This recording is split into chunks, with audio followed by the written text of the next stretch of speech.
Our courts are based on clear and convincing evidence. Want convictions? Want justice? For what happened in the 2020 election? Then we need your help. Not fixing 2020 will damn our nation forever. The decision you make in the next few moments could decide whether we ever get our elections fixed or not. Here's why. Trump campaign and allies filed 64 different lawsuits. They all went down in flames. 100% of these cases were presented on "It's the machines," or "The machines changed the votes," or "The voting company executive said he would make sure Donald J. Trump would not win." They all went down in flames. Why? You can't bring theories to court as evidence. No supposed Zoom call or six-degree polynomial math theory or census data is or ever will be proof of fraud. You can't bring theories to court as evidence. Here's why. In both civil and criminal law, the side making a claim carries the burden of proof, and prosecutors must prove guilt beyond a reasonable doubt. Without physical or otherwise verifiable evidence, a case cannot meet this high threshold. Physical evidence is the key. The question is, did anyone get relevant, reliable, provable, testable, and duplicatable evidence of what really happened in the 2020 general election? And the answer is yes, absolutely. The full forensic audit of Maricopa County, Arizona is the only evidence-gathering work which gathered relevant, reliable, provable, testable, and duplicatable evidence of what really happened in the 2020 general election. Evidence so damning that the system, the deep state, and those who pull the strings of this country have fought to keep it hidden and have hoped to have it be forgotten to time.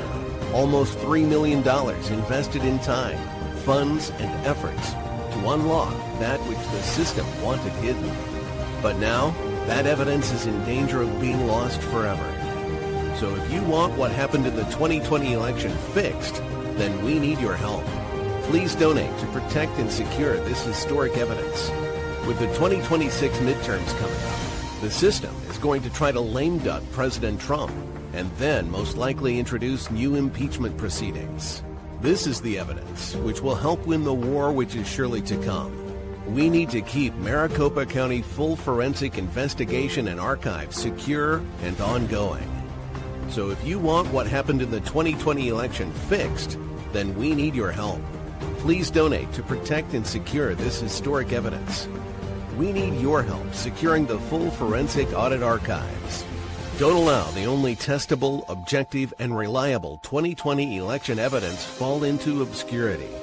Millions were spent on getting it documented and tested. This is historic evidence.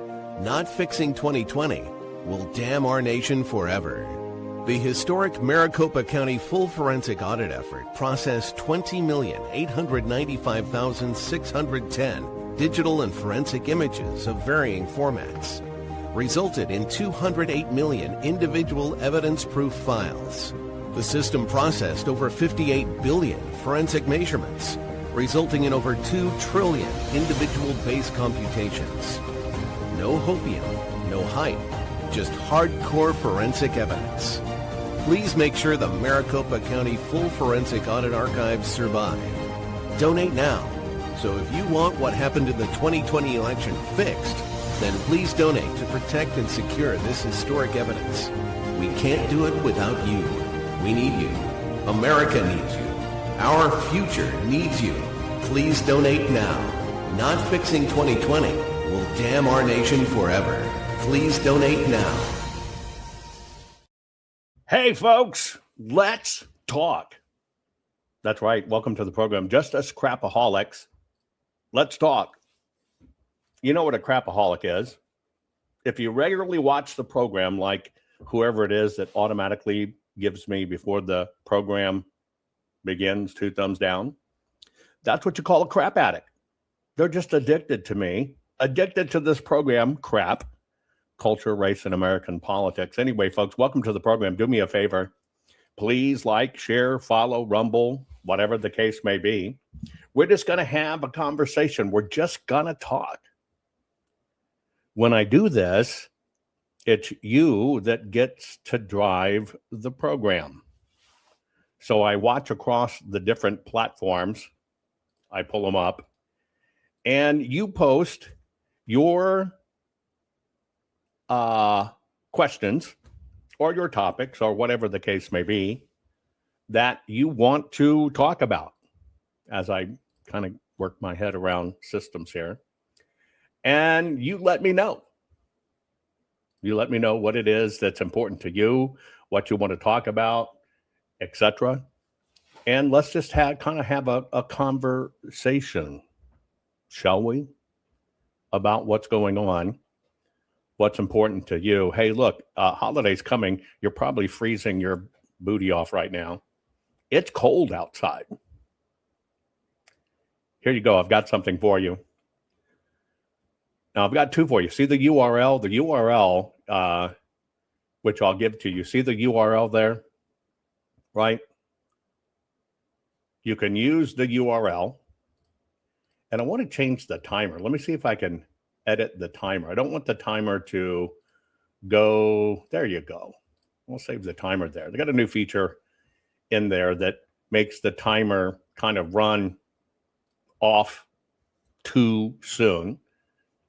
The website is cbdistillery.com. This is for promo code Jovan. You can use the website, or you can actually just use your phone, take a picture with your phone, or take a picture with your camera, and you can just zap the code on your screen, and it will automatically take you there. I know you're probably getting ready, and I know that many of you are probably freezing. Are a lot of you guys having absolutely cold weather? And I'm looking at the temperatures at different times. I'm in the mountains. It's always freezing, but it's going to go even faster down. Evidently, we have some sort of El Nino effect. What I understand, correct me if I'm wrong, what I understand is it's going to push an Arctic vortex down. It's going to hit fairly hard. And then when it moves past, it's going to be much milder. So you may have a much milder holiday than what it seems you might have right now. Anyway, here's what I've got for you, because I know these holidays are hectic. I know there potentially is going to be a lot of family drama. There's definitely going to be a lot of political drama. We're going to talk about it. Last minute shopping going on, late night scrambling and getting ready. Some places already tell me it's 8 below for them. We're about neck and neck there. So the holidays can make it feel like an endurance test. That's why I'm sharing the ultimate holiday survival plan, CBD from CB Distillery. Seriously, everything you need for a merry holiday, or for merry on this merry holidays here. You can stuff mom's stocking with CBD for better sleep. Give your buddies that might work out, whatever the case with you, hunt with you. Pain relief stick for that, pain after getting out and exercising. And don't forget to grab a little holiday calm for yourself. Every CB Distillery product is made with premium quality clean ingredients, no fillers, nothing artificial, and with over 2 million customers and 100% money back guarantee. It's the gift you can keep giving. Now, I can tell you how much I love it. I regularly do. I tell you about the roll-on. I keep them handy everywhere, right? There you go. Okay. That's the bomb right there. But ask people in chat. They'll tell you. Some are gummies. Some are the pain roll-ons. I'm telling you, it's the bomb. So this year, give yourself, everyone on your list, a gift of better sleep, less stress, and pain relief from CB Distillery with CBD. You know, your promo code's different. It's Rumble. Not my name, not Jovan. It's Rumble. Use that code and you'll get 25% off your entire purchase. Visit cbdistillery.com. Enter promo code Rumble for 25% off. That's cbdistillery.com. Some of the products vary, depends upon your state and your state's regulations. Stuff works. There you go. Scan it. Scan it, baby. And go right there. And also today's program is brought to you by the fine folks at Gold Co. Yep. How about you head to JovanLovesGold.com. Do you like my program I did on gold? Did you know that bit of history about how the government forced people to turn in their gold? A lot of people love that program. History's the key. Anyway, I'm just asking you to go to JovanLovesGold.com. Please, please, please, please, please request your free gold and silver kit today, because now's the time to protect your money with gold and silver. You might even qualify to get a bunch of free silver, right? Put your questions in chat. That's where I'll see them. I'll give you an example. Poll in Oregon says uses your signature on driver's license to match it to your vote. The problem is they make you sign a digital machine and your signature's different. You're right. You know, that's part of the hack poll. Here's the deal. They make you sign that little bitty square. It's a truncated signature. That is part of the hack. Why? Because it makes you sign, in some cases, significantly different than you normally would. And they add that to your file with your voter registration card. And in some states, part of the bullshit rig they do with signatures is they're allowed to search all public documents, anything you've ever signed with the state or the county, even your credit card. You know how you just scribble? Yeah, they'll include that. And now they have this wide array of signatures. They say, well, we just use the signatures they use. We don't want to miss one. We don't want to hurt their vote. And what it does is it allows any signature to pass for your vote. Yep, it's rigged. Well, this type of program is called Time to Talk. All you need to do is figure out what you want to talk about. Cody asked, are our elections going to be secure by 2026? No. GOP made sure of that. No. Not at all. Nothing.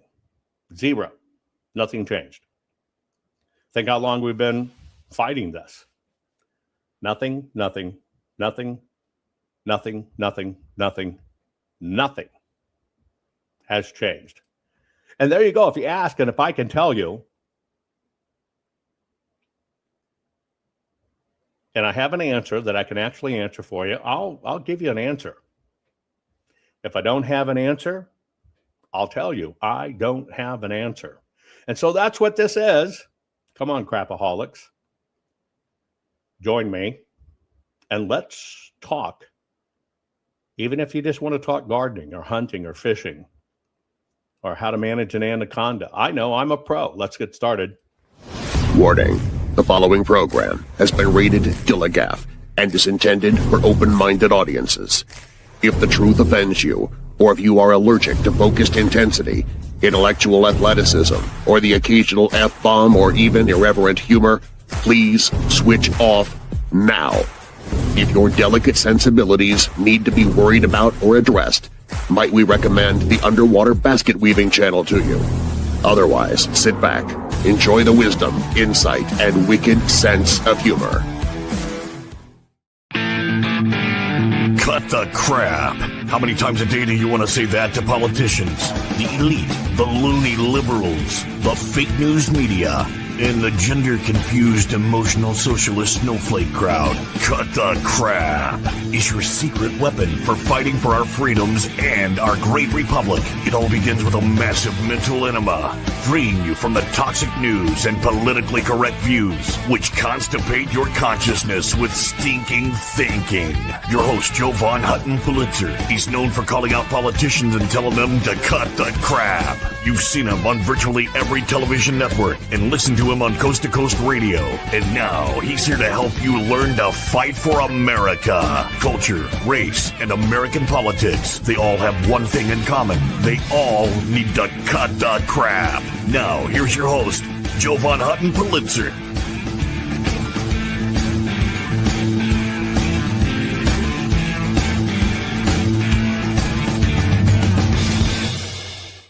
Okay, folks, let's just talk. I want to take you back to probably not even a week ago, and I told you in advance, be very careful. There's going to be Christmas attacks. Do you remember me posting that? I said, here's what's going on. There's going to be Christmas attacks. You'll hear about Nigeria, but it's planned everywhere. You remember that? It happened in Australia, a place called Bondi Beach. Bondi Beach. It was specifically designed to attack Jews, and it was this student, Naveed Akram.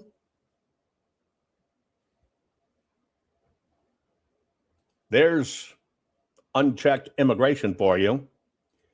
12 people dead. 12 people dead. I told you it was coming. Some of them might be a little lesser. You might have noticed this one. And UK villages. This Christmas tree was planted to honor 152 men from that one village who died in World War I.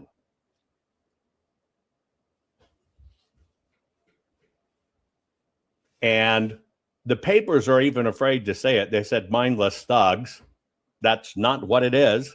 They cut down that living memorial because it was offensive. And yes, the one at Australia, the celebration in Bondi Beach, was Hanukkah on the beach. I told you it's coming.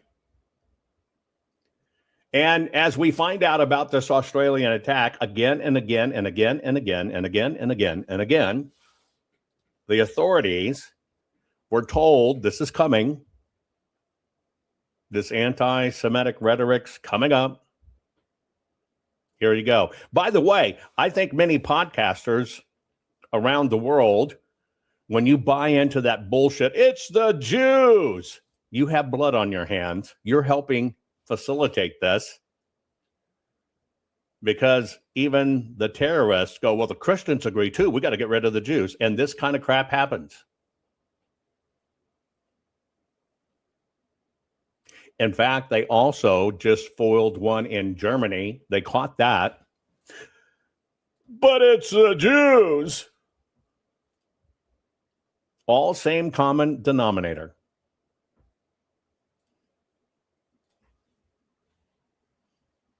All same common denominator. It's coming. I'm telling you. I told you in advance. It should be zero tolerance. They do not take it. That's why they say, well, you're an Islamophobe, you're racist, and then people back off. And that's how they enable this. Bondi. Zod, am I saying that right? Nice to see you back, Zod. Zod is actively protesting the Australian government right here by doing this. Bondi. Okay, thank you. Yes, authorities should be held for it. But I told you, and it's coming. I'm going to, over here, let me see real quick.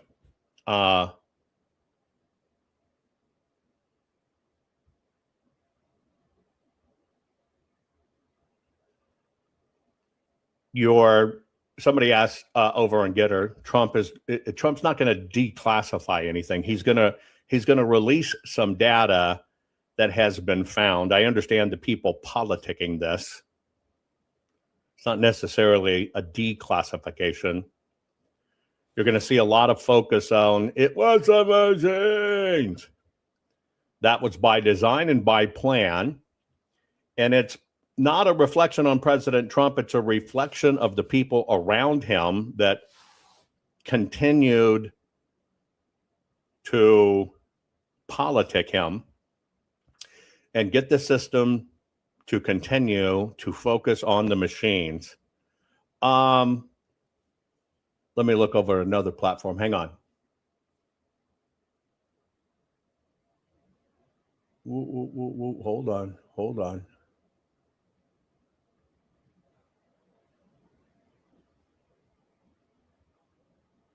1 second. Somebody asked, somebody said Ivan Raiklan was saying send in the seals for Tina Peters. Let's talk about that for a moment. I know Ivan personally, but that particular sentiment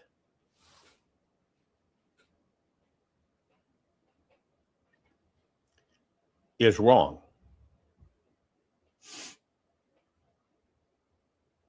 Let me tell you why it's wrong.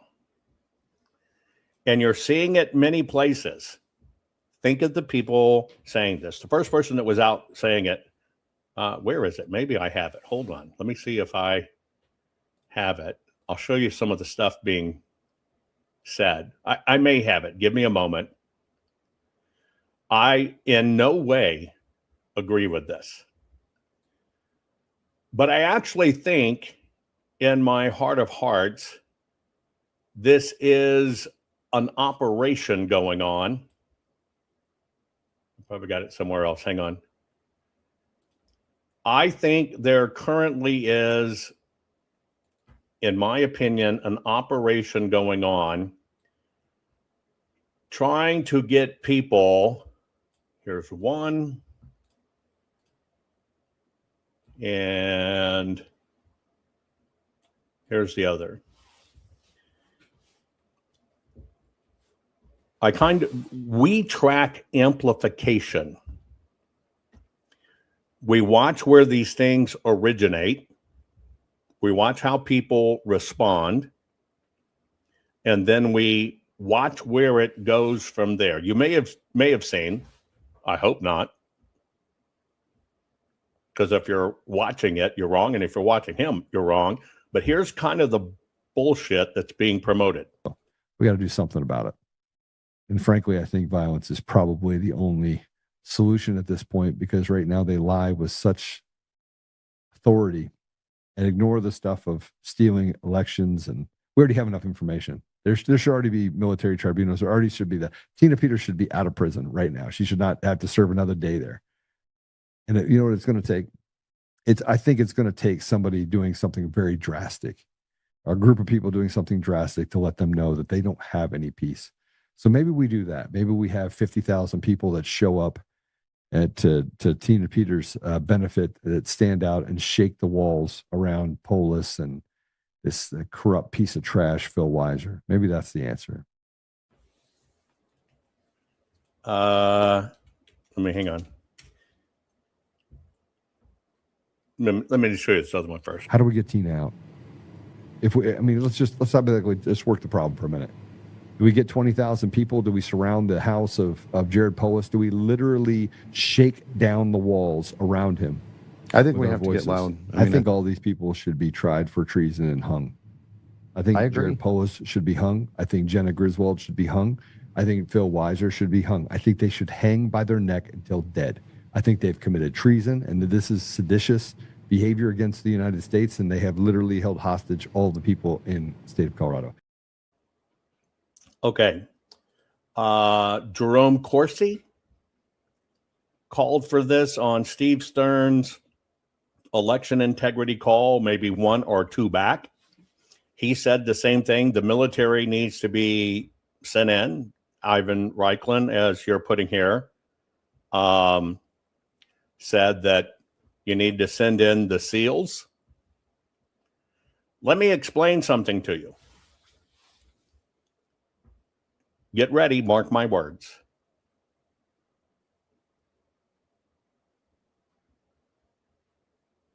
This is a way to guarantee President Trump, after the midterms, when they impeach him, goes to prison. Just letting you know. 100% letting you know. Chapstick, I forget, somebody said something. I pinged you a few times back. Hang on. No, Little Dove. Little Dove, will you explain your comment so I can see what you're saying over on Rumble? You made a comment. Somebody admitted on Lindell TV. Anyway, I need you to explain that comment. Here's what's going on.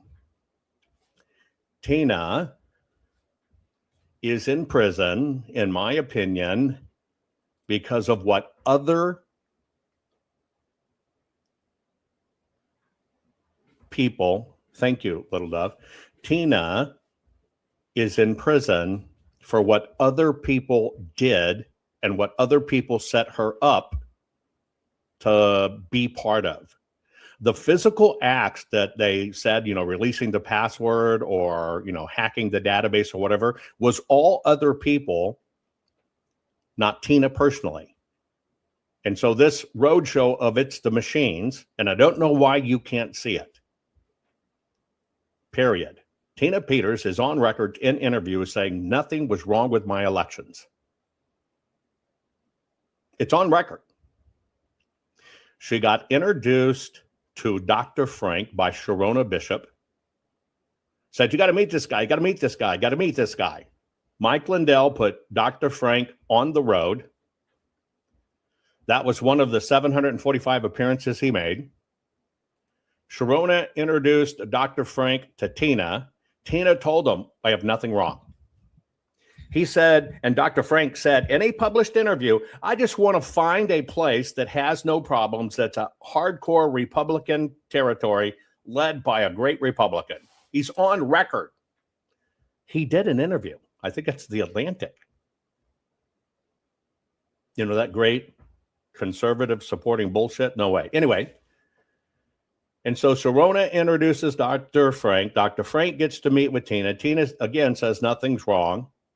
Then she goes to a seminar, forces her people to go to a seminar. He says, well, it is. She says, my people don't believe anything's wrong. And then I just want to try my theory.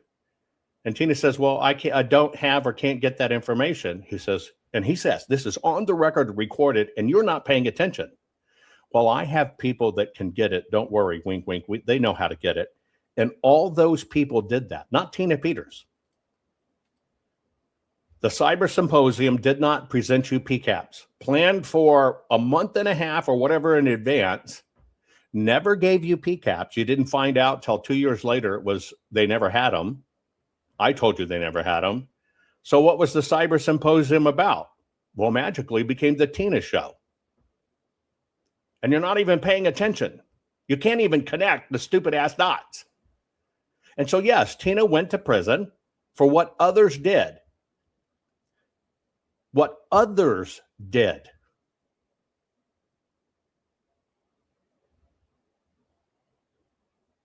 I'm not saying the machines aren't wrong, and I'm not saying the machines aren't screwed up. I'm saying there's a psychological operation going on. And then all the boo-boos that set up Tina, all of the things, I want you to think about the things that the media used against Tina. The AG of Colorado said, we raided her office and home. She knew we were coming and she escaped out of state. What was that? That was Mike Lindell sending his plane for Tina to come watch his cyber symposium. So was that Tina? No. How did the state know that Tina was going to be gone then? How'd they know? Convenient, don't you think? Then you get to the cyber symposium. Tina, this has all been verified on the ground. Tina did not want to speak no matter what. She was not there to speak at all. And when it comes to the point, they're going to talk about the PCAPs, and the code monkey comes on to talk about the PCAPs. What he does is switches it to Tina Peters, because they'd already coaxed Tina up on stage. The same people, Colonel Sean Smith, Mark Cook, same people. So Tina's there talking about, she thinks there is now something wrong with her county. They're telling her something's wrong with her county, even though she said no. They hacked into her county. And magically, few things happened. On this big television broadcast that everybody was glued to, Mr. Monkey says, I've been told by my attorney that this drive was stolen and it could be a crime, and I'm not going to talk about it. That was for the benefit of TV, folks. How convenient, right?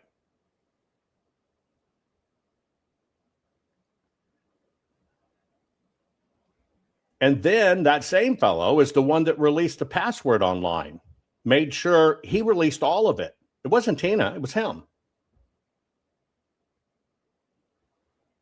And Dr. Frank, there is no 6-degree polynomial. It's bullshit. It was bullshit to shit in your mind. And now here Tina sits in prison. So few of you hold Mike Lindell and those guys accountable for that. You can't even see it. You can plot it out. It's the same people for all of it. But he's protected. You know, that little cross on the outside of your shirt keeps people from criticizing you. It means they're bad if they criticize you. You ever thought about that? That cross is for you, not for him. Anyway, so Tina went to prison for what others did. She did her part of the job right. They convinced her they needed to see it. And because they were in her orbit and got it, they committed the crime. Tina went to prison. And now they're all going to be her saviors and whatever. What are those people saying? What's the origin stories of all this stuff? The origin story is the fake Antifa call. But those same people spend all their time, free Tina, free Tina, free Tina, like the heroes. They're covering for it. They got her in prison. That's the bottom line. They got her in prison. And then only you find out 2+, 2.5, whatever years later, there was never any PCAPs. It was a lie. Well, if this whole thing was about the PCAPs, how did the cyber symposium, everybody watch it, going to see 3,000 counties? You're going to see every county. You're going to have every lawmaker walk in. They're going to be able to take them back to their people. They're going to be able to test them. They go, oh my God, that never happened. They never had it. That was a setup for Tina, and they did it. And now the guys that play like, oh, freer, freer, freer. She's not benefiting from that money. You ever think about that? And now people, the very people say they're protecting her. We've got to send in the SEALs. We've got to send in the military. We've got to do this. Who goes down for that one? President Trump. Has nothing to do with Tina Peters. Everything that the left has tried to sell their people, no King's Day, he's a dictator, right? He overrides rule of law. He's breaking our democracy. You hear the left saying it, and then you hear the right saying the same thing, but disguised differently. We've got to go bust Tina out. That's breaking the rule of law. That is what a dictator would do to his allies.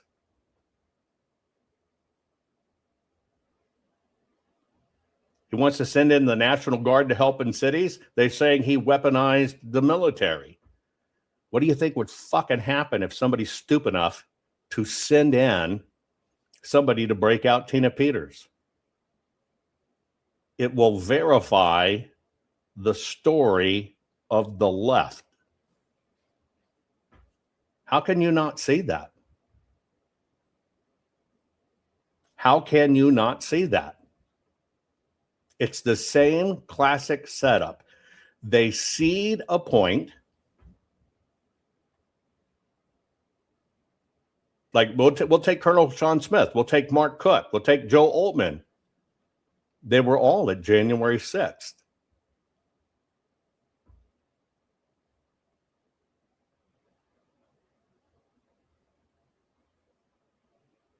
You never hear any of that. They didn't get locked up. In fact, the one fellow who supposedly has this United in Education and Christianity told his people to come that were running the states, you got to be there. You got to protest. Those people got locked up and sued. He didn't. Have you ever just thought about that? Have you ever just thought about that one thing? But see, people are too lazy to control the dots. And you're right, Dove. A lot of people were there. They didn't get arrested. Who told you in December of 2020, please and beg you, do not go to January 6th, no matter what, do not go. It's a setup. I did. I told you, I begged you. I told you to spread it. I told you there's something brewing, it's going on. It is a setup. Do not go there. Same people are supposed to be saving. Tina got OAN sued for billions. Fox sued for billions. Michelle Malkin off the air. Think about that. And so here they're fighting for Tina, and you hear something as immature and stupid as send in the military, send in the SEALs.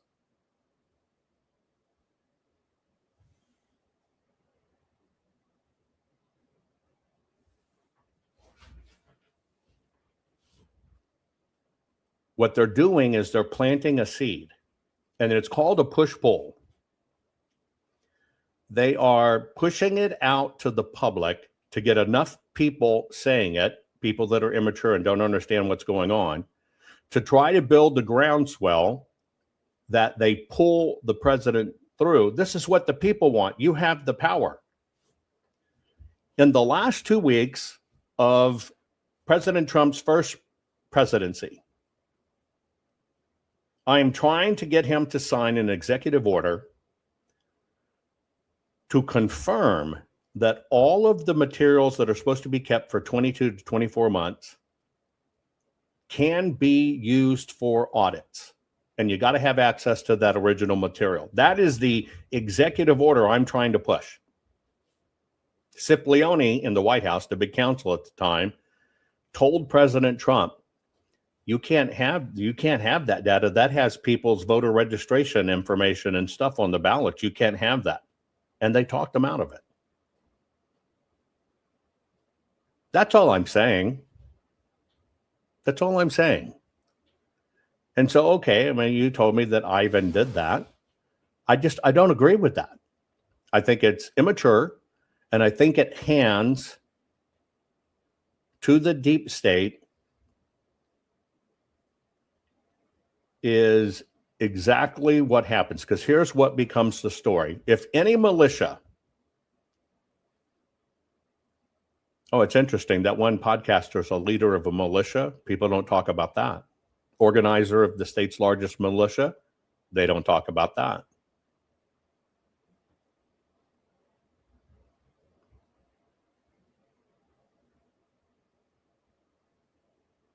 Peter Tickton should not be repeating it. Peter Tickton even says sending in U.S. Marshal is likely the only way to get Tina out.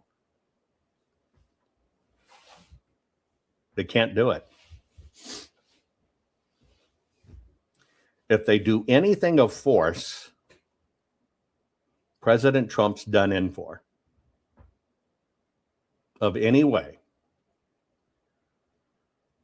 I would rather see they need to interview her in a secure location to ask her questions about the federal part of her election.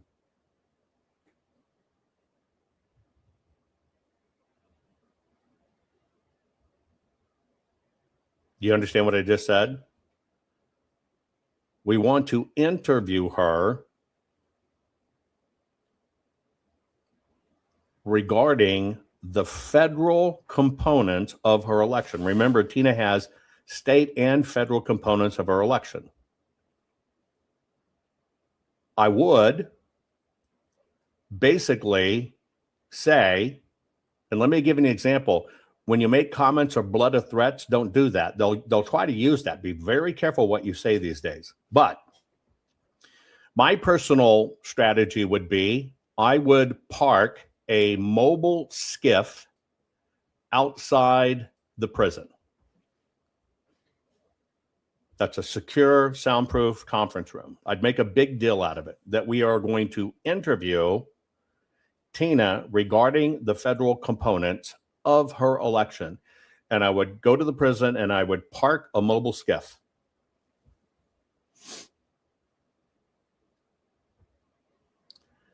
I would get her in that mobile skiff to be interviewed about the federal part of it.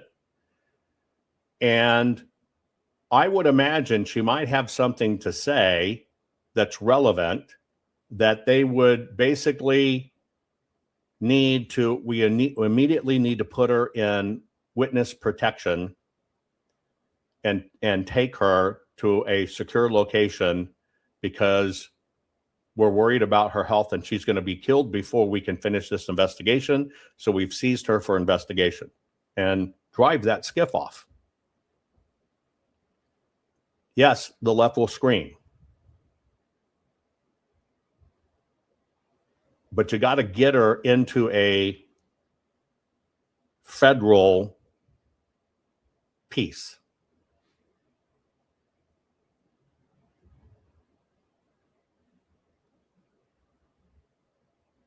And you got to be willing when you say things like send in the Wolverines. Don't you understand the left watches this? Maybe funny. You understand they're tracking this. People will hear that, say it, and repeat it. You got to be very careful what you're saying. But that's what I would do. That's what I would do.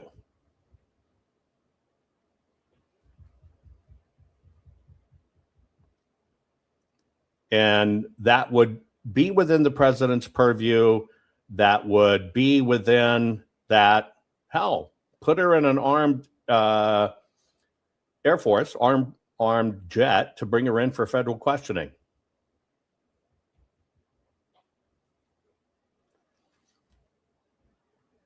I'm telling you, people that are telling you got to send in the military, got to send in the militia, got to raise people, are not angling for Tina, but it would very likely end up getting President Trump in prison physically himself, because then they would be able to say, see, he was a dictator. See, we told you he was going to use the military. See, we told you he doesn't go by rule of law. So who's playing for who? That's how it. There are other people that are January 6ers that are still in prison.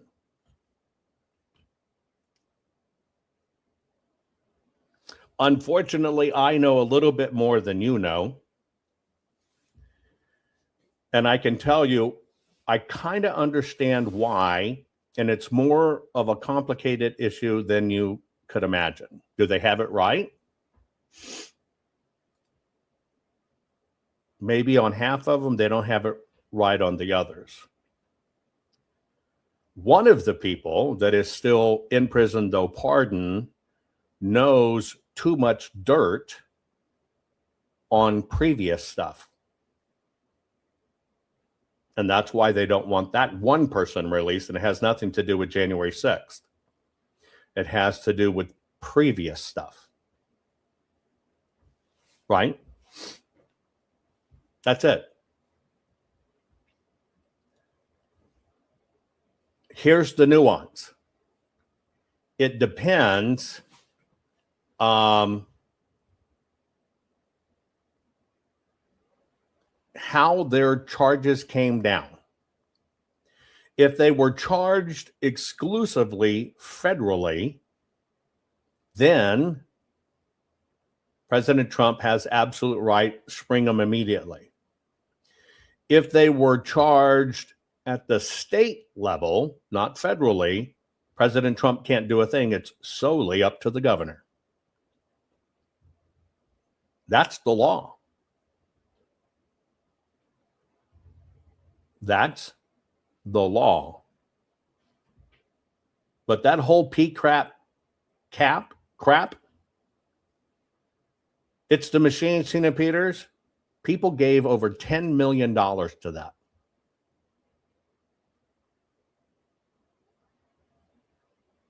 To that lie.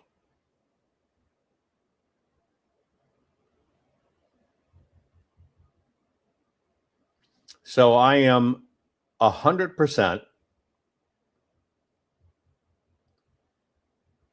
against the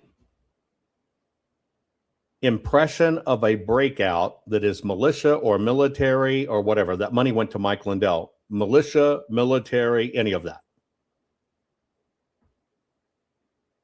Because, and I'll tell you why. I'm going to stand with our president, even though I know Tina and I love Tina, and I tried to warn Tina. And the moment I started warning Tina, people swarmed her and got her away from me and made sure she never talked to me. But if it comes down to Tina Peters and President Trump and our country, I'm standing by President Trump, because you get one military action there, it proves everything the left said, and we're over. If that makes me a heretic, then I'm a heretic. I also told Tina right up front,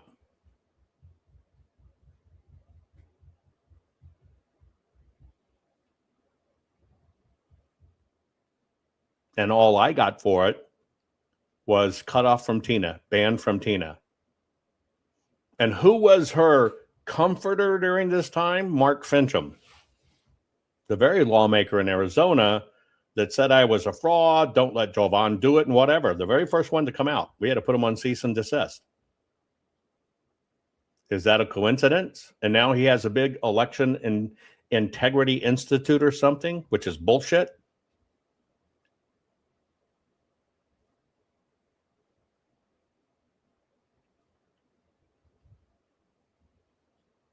So if I had to make a choice, my country and President Trump versus Tina Peters in prison, God forbid she die, I choose my country and President Trump.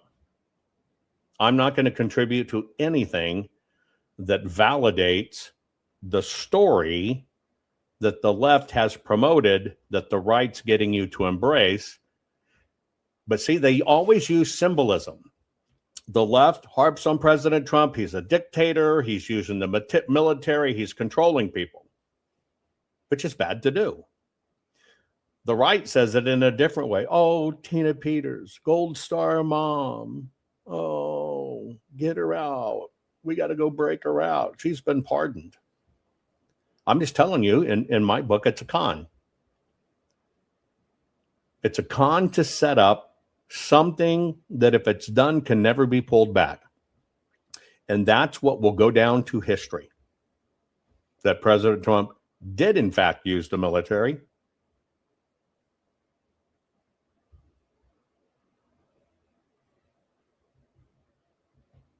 But yet nobody looks at the real story.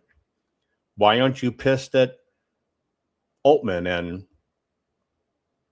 Colonel Sean Smith and Mark Cook and the Dolphin speakers and Mike Lindell and Dr. Frank, who created it to begin with? Why are you not screaming at them? Oh, that's right. They're the ones raising money for Tina Peters. Free Tina, free Tina. I call bullshit. That's just my personal opinion. It's my personal opinion. I see it unfolding before my eyes.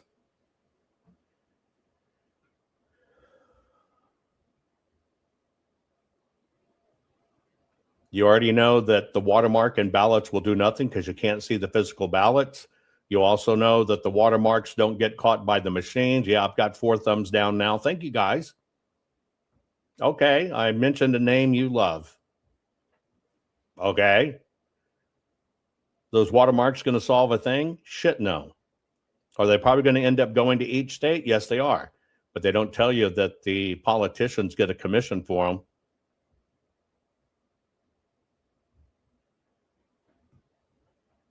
That's, if anything I've learned, that's how this game works. I don't agree with it. I don't agree with it. And you probably say, where are the really big voices calling this out? They get paid too much to not call it out. They're afraid, and many times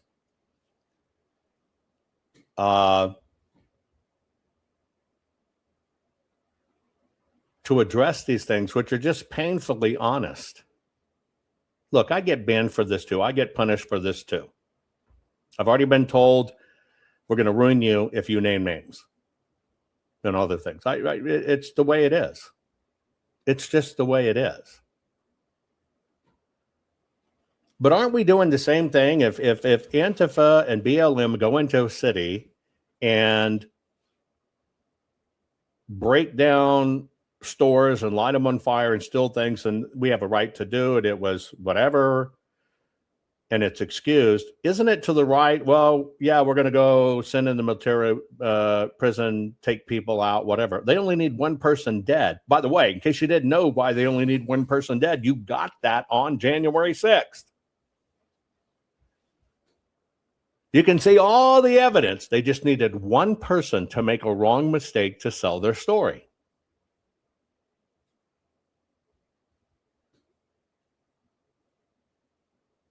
Do you understand? Why would you give it to them? I just don't agree with it. It makes me unpopular. It makes me unpopular.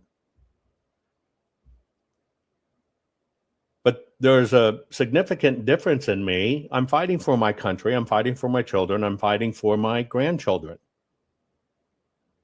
And frankly, I don't give a fuck what you think, because it's not a popularity contest. And so, yeah, I'm not on the special state committee here, and I'm not at the special party here, and I'm not this here. And okay, that doesn't change my life or make my life. Why? Because you can take my name out of it and you can audit my work, and I'm bang on in documentation, which I have no say in. It's just the audit. Here's what it says. And we proved it beyond a shadow of a doubt. And so for me, just for me, this is about America. This is just about America. Nothing else. And they'll call me all kinds of names. That failed treasure hunter, that failed this, that failed that.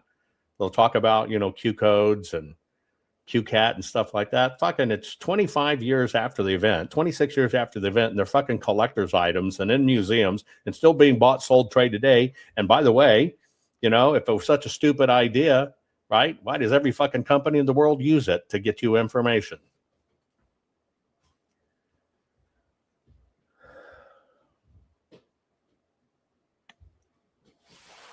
That's it. That's it. Nothing, folks, nothing in our world is real. Us getting together and sharing with each other is real.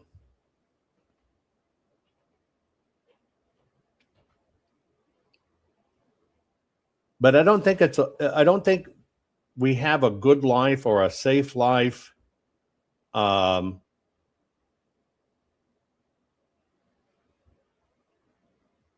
if we lie and go along with it.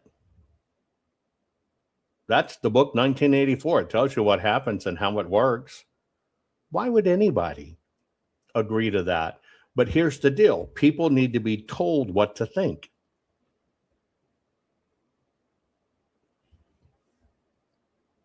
The system, folks, I never realized it was this bad, but the system is like wankadoodle. And the only thing I learned in fighting all of this is it's worse than you think. It's just so much more worse than you think. If you want to be wealthy in politics, you got to agree to lie.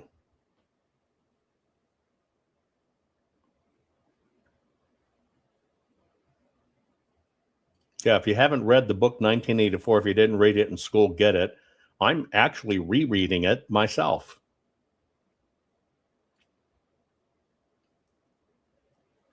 I have to think that, right, the Hunger Games are coming.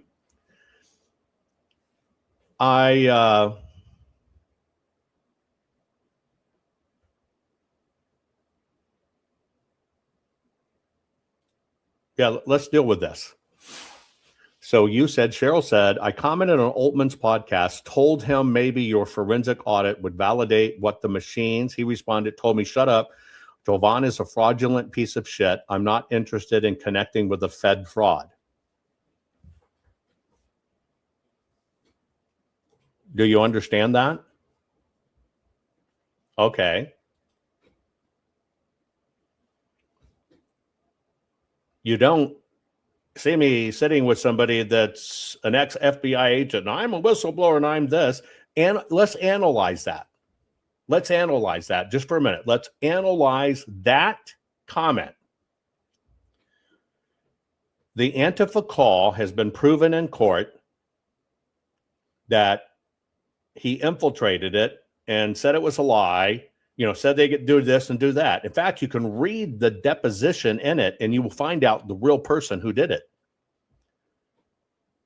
It was all made up and twisted, brought him into power. Okay, he says, I'm a fraud. Would a fraud show you the exact stats? I just got a question. Am I the stupidest fraud on the planet that I will show to you exactly what happened? Is that what makes me a fraud? Because I show you the truth? Show you how it works? Show you what goes on? You can audit me. You can audit everything I say. Is that what makes me a fraud? I just want you to think about that for a minute.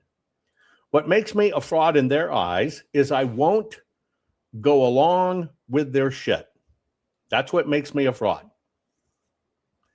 Is I tell you, this is bullshit. Your brain is being screwed, and here's how you can verify it yourself. Is that what makes me a fraud?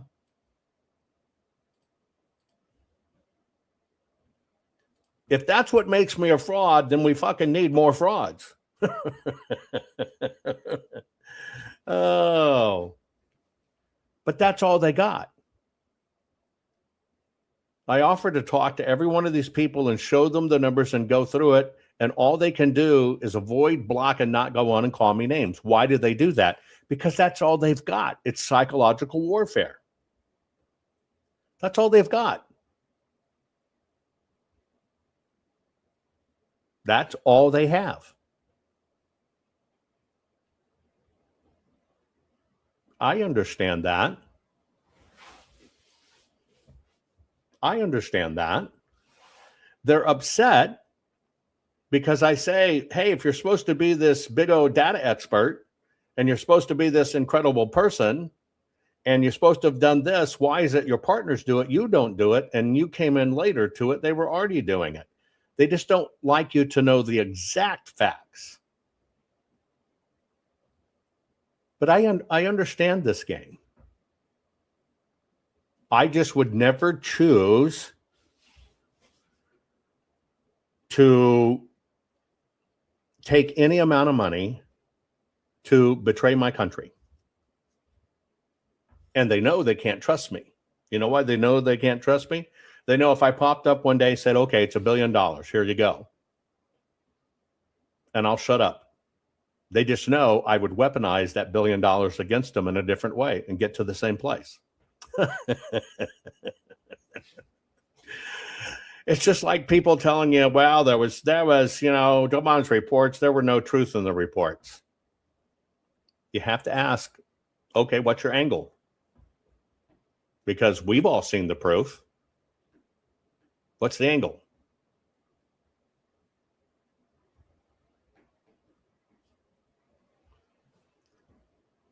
It's a game of repeat the lie, and enough people will believe the lie and they will spread it. I'm reverse. Here it is. Look at it. Here's what it says. Here's what it's done. Now decide for yourself. Those are two different school of thoughts. And I'm just not wired the other way, and I understand it. It's what happens. Let's see what other questions we've got. I know I've missed them. many.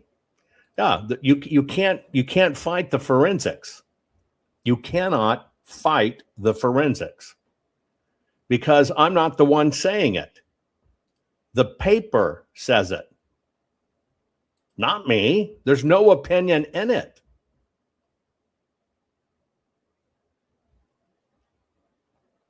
There's no opinion in it. It's just facts. And they can't debate facts. So they want you to play in a world that's non-provable. Let me give you a refresher on this, if that's okay. Let me find it. Hang on. Let me get my eyeballs on. Bear with me. We're just going to do a refresher. That's it. We're just going to do a refresher. And let me see if I can find it. Wait.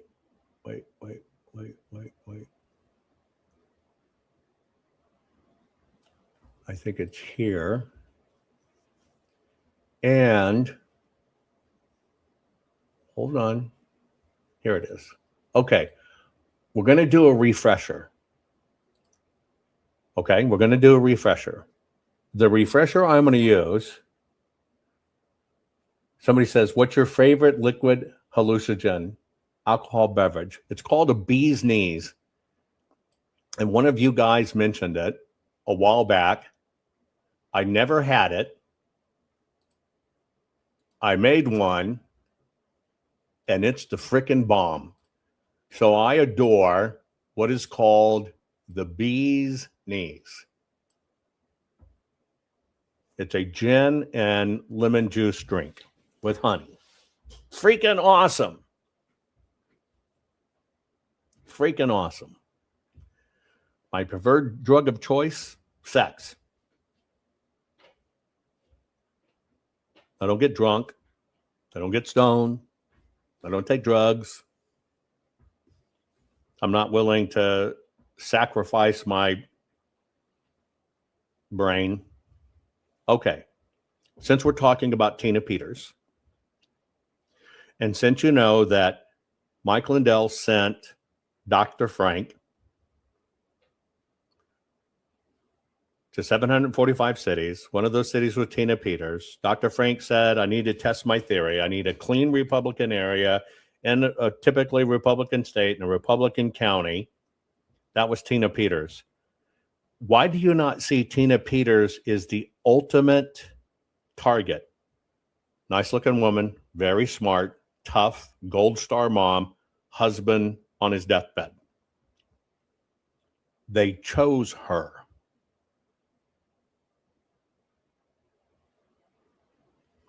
Why'd they choose her? Because if they can make you look at her, who is squeaky clean, good as gold, you're not looking at them.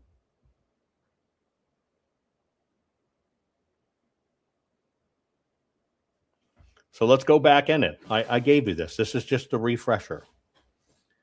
I always give you the facts, and you make up your own mind. So Dr. Frank, who got paid to go on the road to 745 cities, swears he's not paid. Do you know how much money it takes to get around to 745 cities? Do you think it's for free? Did somebody pay to have forensics boosted in 745 cities? Going to put you on the road teaching everybody this? No. Here's what they taught you. You make your own decision based on these facts. Dr. Frank's quote is a sixth-order polynomial algorithm was used to manipulate voter turnouts across 3,000 U.S. counties, ensuring predetermined election outcomes. That is the actual quote. I think there's about 3,300 counties in the United States. Here's the quote. This is all we audit against. We audit against, just like it's for the county, we audit against what they say. Okay? So here you go. Ready? A sixth-order polynomial algorithm, which you probably never heard of in your life, okay, was used to manipulate voter turnout across 3,000 U.S. counties, ensuring a predetermined election outcome. So that's what you measure against. Here's what a sixth order polynomial looks like. It's a mathematical expression, and it's very funny, right? Some of the people say, well, there wasn't really anything in Jovan's reports. Well, it's just too simple. It's whatever. I know the racket, so I refuse to talk to you in empirical math, which I can do and show and prove. And I refuse to talk to you 100% in forensic terms because people will tune out. But they do get wild at new terms. So here it is, a sixth order polynomial. This is what you need to know. Okay? A polynomial is a mathematical expression involving a sum of powers of a variable, often used to model relationships between variables. I can look at this and we can look at this. A sixth order polynomial, also called a sixth degree polynomial, has the following form. There's the form. That is the mathematical equation, and I gave it to you both ways so you can see it. You know me, I'm always going to give it to you both ways. That's why I flip you over. But you understand what I'm saying? Here it is. This is a sixth degree polynomial. Now, let me ask you a question. Anybody understand or is at this degree of math? Be honest. Be honest. Is there anybody on this program that is at this level of math?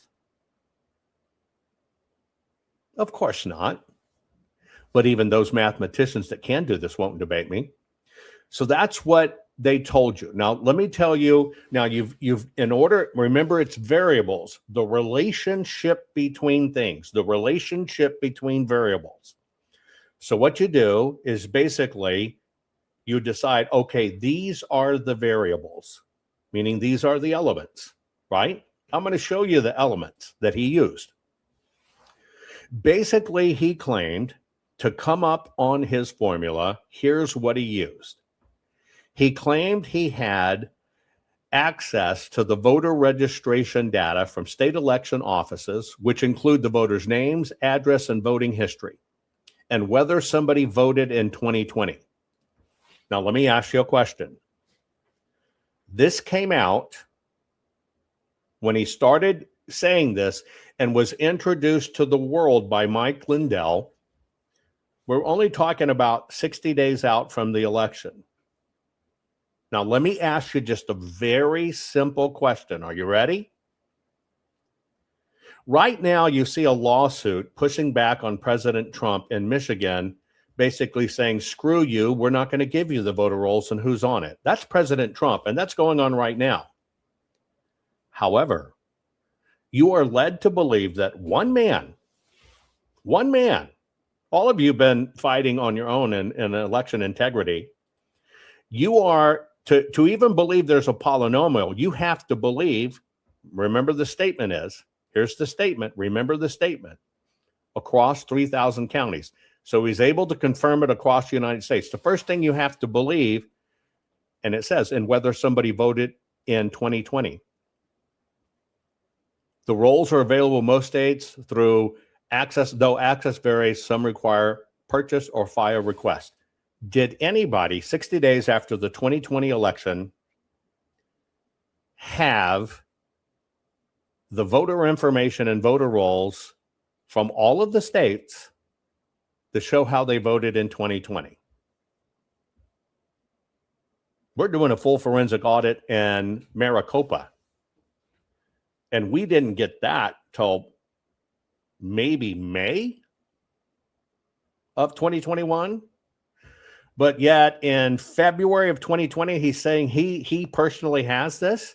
Answer the question, did anybody have all of the voter rolls from the registration state of all the states, because you got to get to 3,000 counties, that had all voter names, all voter ages, and all voter history, even if they voted in 2020? Well, the answer is no. So you measure against that. The second measure you measure against is he said he used the 2010 census data.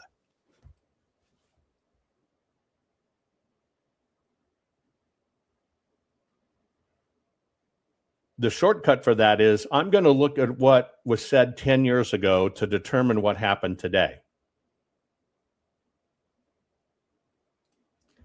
He said he used age-based population estimates from the 2010 census, interpolated to 2020 to account for aging and population changes. This provides the number of eligible voters by age in each county. Let me ask you a question. Did any fucking person of any age die between 2010 and 2020? But see, people don't think about these things. The next thing is, he said, get ready, certified election results. The ballot counts by county from county election websites, focusing on turnout by age where available. A third of the states, 60 days out, still hadn't released that. But see, nobody checks the data. So that's what he said he used. Now we'll go to the next one. Okay? In order for him to make the determination, he had to have a key, right? His keystone that would do it all. Well, here's the keystone that he said enabled him to put it all together. 4 large county in Michigans. There are 3,300 plus counties in the United States of America. His formula is I looked at 4 counties. Now, this kind of contradicts it, right? Because he said he did every county. He got every voter roll and whatever. But when he's asked exactly what'd you get, he says, well, I actually looked at 4 counties, 4 large counties in Michigan. See, if you don't know how to audit, you believe this bullshit. Here's his quote. Across 3,000 counties in the U.S. Here it is. We looked at the variables. Here are our variables. We got all of this data. And then when you pin them on it, well, let's look at the county data. Then if you got it all, well, he says, well, it's 3 or 4 large turnouts. And what he did is he used percentages. And that's what created his polynomial. And then he scaled it to the other counties, and he asserts a near perfect correlation between 99%. And he also knows there's 30% phantom voters. He used that from Pennsylvania. So this that they claimed is all bullshit. This is, I looked at Pennsylvania for 1 canvas, and then I looked at 4 counties, and I did this. It's all bullshit, but people get dazzled. Oh, fuck, I can't read that. He must be a big math brain. Okay.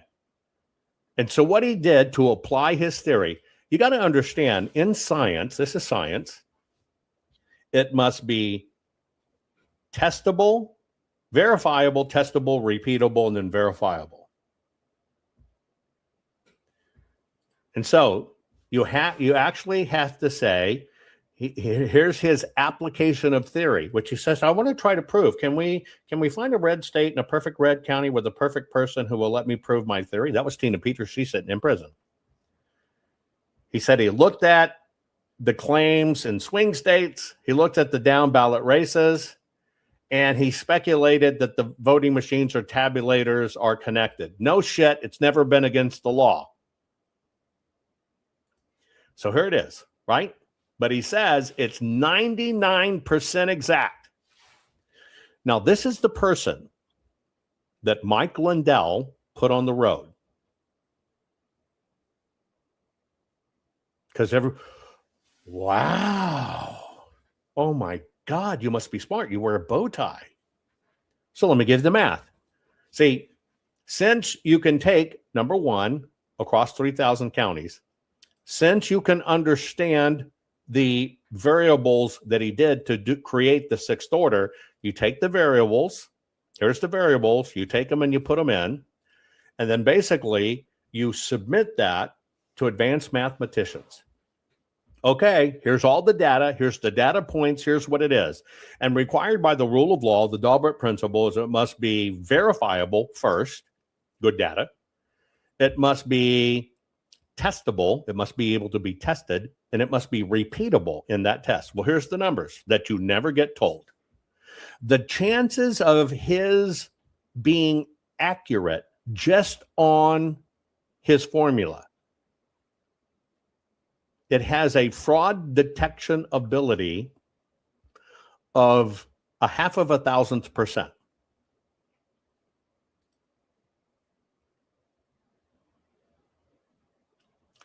Okay, but he was still right. Maybe it wasn't fraud, but he was still right. They did it. Well, here's the next level. One is what are the chances he can prove an algorithm? There's the math, folks. The next thing is, well, what are the chances that he's accurate? Well, here you go. It's a 1 in 1 trillion chance he's accurate. Anybody tell you that? How about this?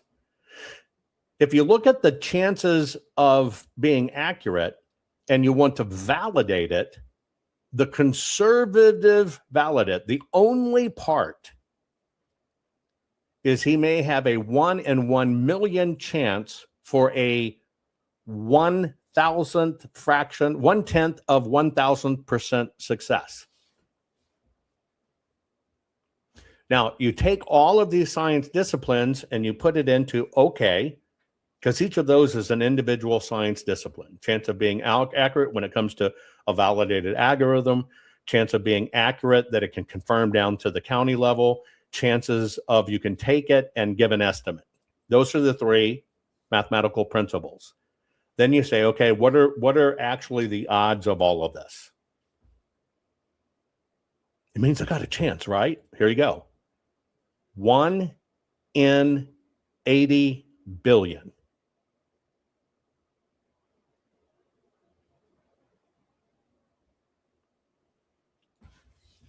Let me say it a different way.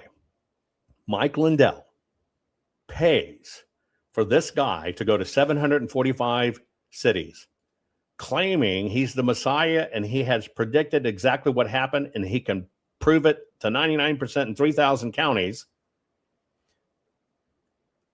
Tina bought into it. After saying no, Tina bought into it. And what she didn't know she was getting was a 1 in 80 billion chance. You know what was 100% possible in it? That if she let him in, she'd end up in prison. Where is she?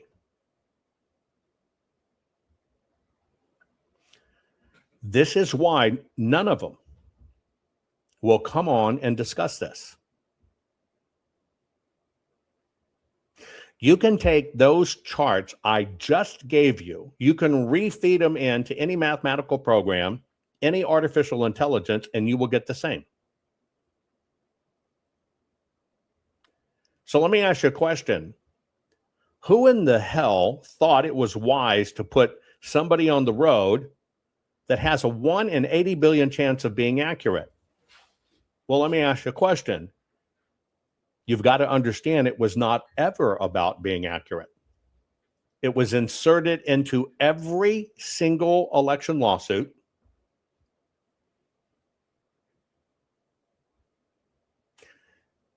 It tells you about 70% proof that the machines are controlled, which they are, combined with 20% BS to deceive you. Now, let me ask you a question. What attorney,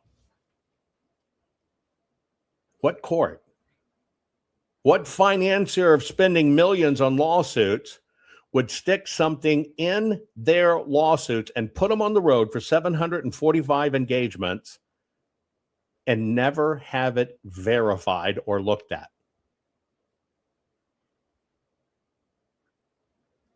See, this is the indicator. It was never about what could be verified. It was never about what could be accurate. That's why nobody cross-vetted it, checked it, and verified that he was correct. So what was the mission? To get 745 engagements across basically every county in the United States to tell you the machines did it. When you focus on the machines, it's a misdemeanor. If they changed 50 million votes, it's one singular misdemeanor and a $1,000 fine. If they change 50 million ballots, it's 100 million cases of fraud. 100 or 50 million on the state side, 50 million on the federal side. Now you understand why they stay away from the paper.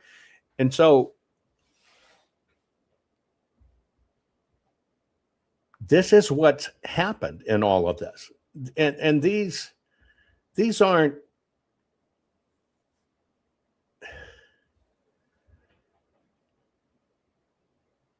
if I had to look back at it now,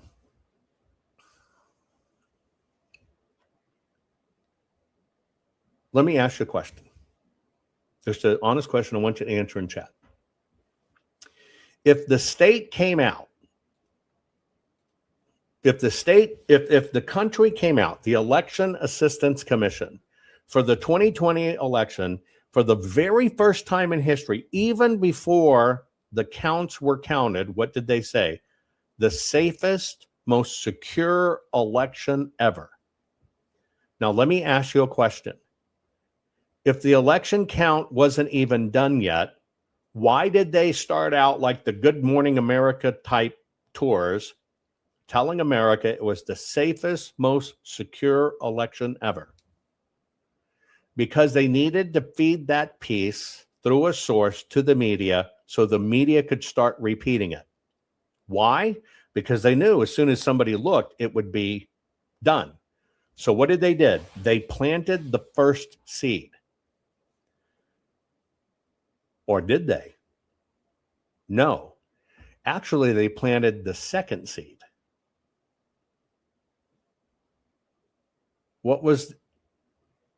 Actually, they planted the third seed. What was the second seed? What was the first seed? Anybody remember the very, very first seed?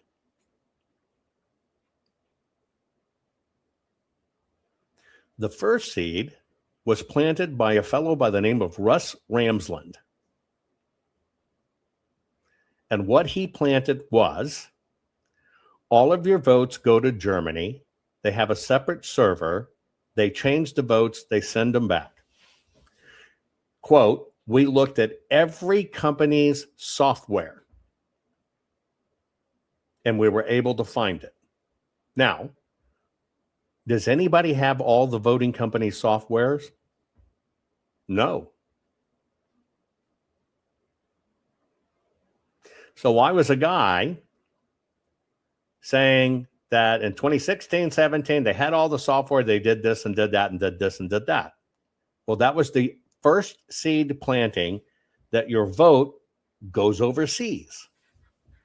This guy is supposedly a fantastic forensic guy that works with the government, that has former special ops people that do this stuff. Well, let me tell you about that guy. That was the first seed.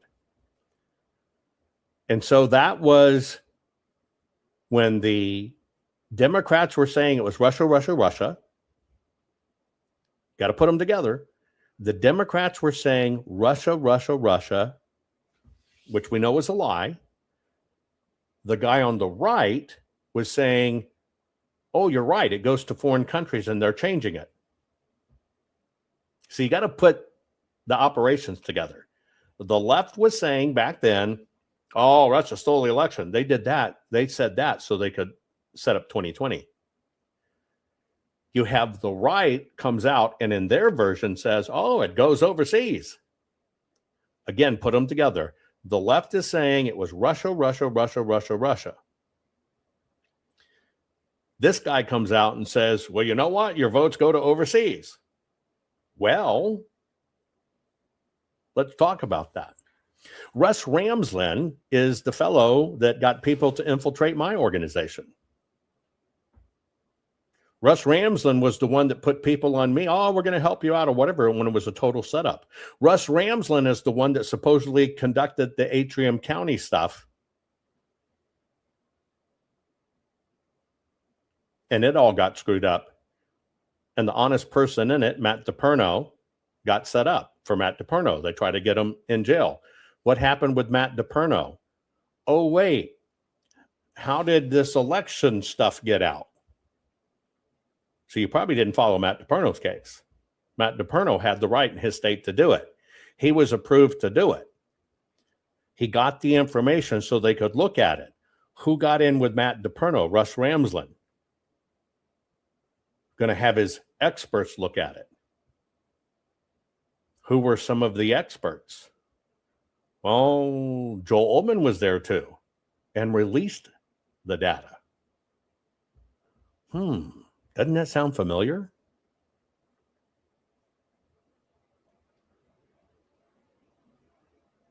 Joel Ullman's on record. I'm part of the red team. I'm this, I'm that, I'm this, I'm that. Doesn't that sound fishy to you?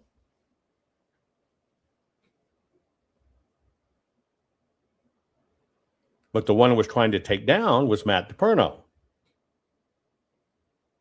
Take his law license, get him in prison. The same people that are still involved today were involved with Matt DePerno. Let's jump a little forward. The second seed, that's the Russ Ramsland guy I told you about. So you can put them together. What was this? What was the second seed? So you got this one. At the time, they're saying Russia, Russia, Russia, Russia, Russia, Russia, Russia, Russia. You get the right saying, oh, we caught it going to overseas. We caught it going to overseas. Those are the origins. They're saying the same exact thing. Overseas actors did it. Now we go to the next event. What was the second seed that got planted? Put it in chat if you know what it is. What was the second seed in this whole thing that got planted?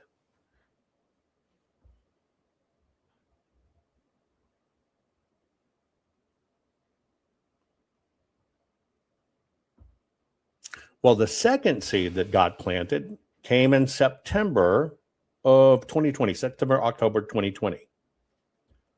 What was that? I infiltrated an Antifa call, and on that call was Dominion voting executive saying, don't worry, we made sure Trump's not going to win.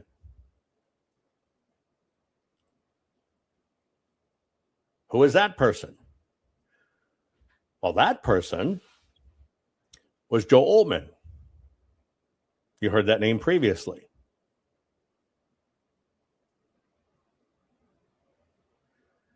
So we got put on the airway. Nobody checked it.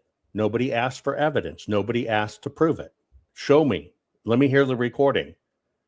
Let me see the emails of how you got invited to this call. How'd you infiltrate? Nobody fact checked it. He got inserted into all of the cases. Becomes viral. Everybody's now talking about Dominion. Everybody. $9 billion in lawsuits, over $1 billion plus paid in cash to stay out of it. And it never was real.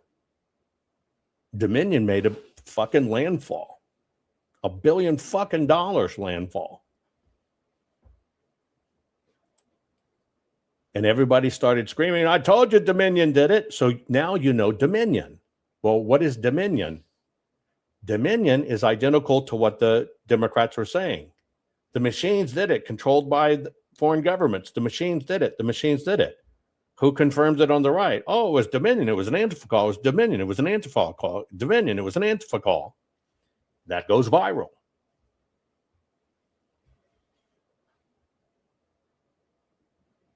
He was also there at January 6th. So was Russ Ramsland. He didn't get arrested. So were a lot of these guys that claimed they were in election integrity. None of them got tagged or arrested, but they were there.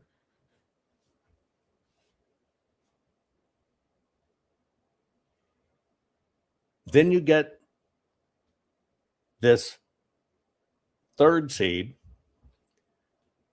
That was all earlier, before the election, those two seed plantings. Then you get the third seed. What was the third seed? Oh, it was the safest, most secure election ever.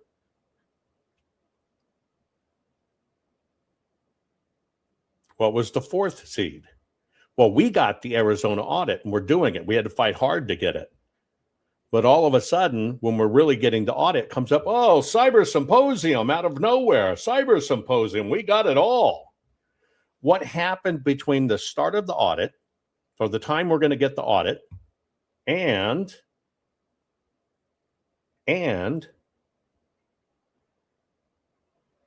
that cyber symposium? Well, a few things happened, right? All of this stuff comes out and it changes us. The machines too, we got it all. It's foreign countries. Ironically, it was all the same people.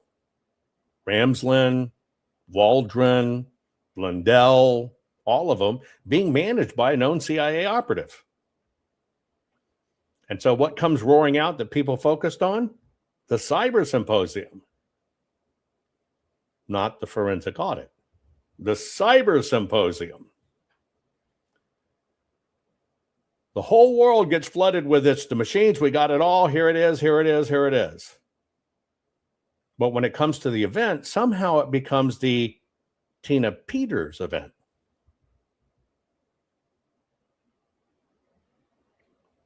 It never got any PCAPs. And then it shifted from the symposium. Oh, look at Tina Peters. Look at this. Nobody got played. Nobody got played. They all played, but nobody got played.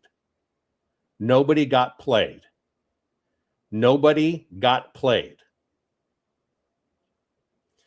And so when you're should be focusing on the paper and what's really there, you're now focusing, oh, it went to a country, and then all of a sudden you focus on Tina Peters. And we got it all, we got it all, we got it all, we got it all. And then 2.5 years or more goes by. It gets into court,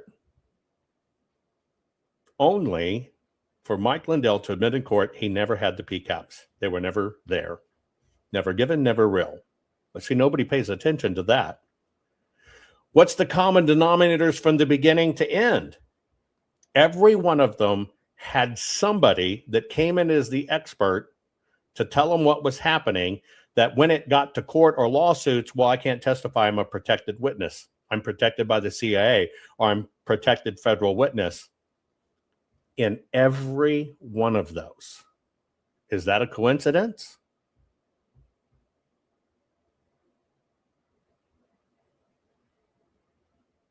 Is that a coincidence?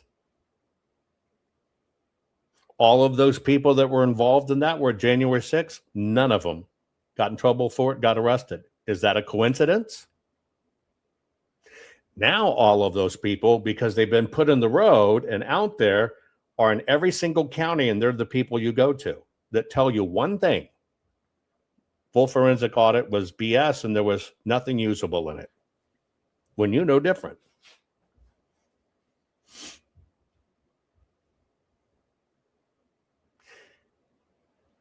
People don't audit. I've always told you from the beginning, audit even what your electors say.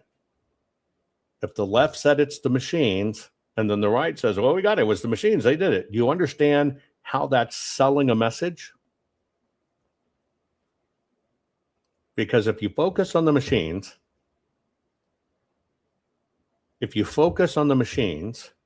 it's all voluntary and there is no enforcement action, and it is left to the decision of the governors and the attorney generals of each state. Why? Because you don't have empirical evidence. However, there's an interesting twist. When you have empirical evidence that shows how this happens, it's only then you get to the second half of the equation. You know what the second half of the equation is? When you got empirical evidence here and it shows it, and then the right ignores it and sells you something different, then you finally get the picture. It's a controlled uniparty.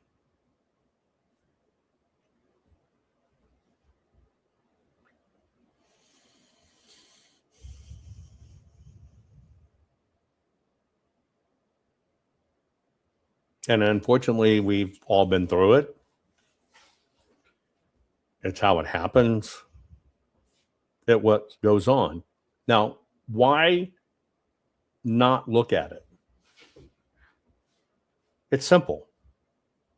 because both the left and the right go down. AGs go down. Attorney generals go down. Governors go down. Because they all certified it. And you have a blueprint that allows you to look at everybody and audit them. And you find out, nope, it's just the way the game was played, etc. You might think people didn't listen. It's not really that they didn't listen. It's that they were never going to listen because they were part of it.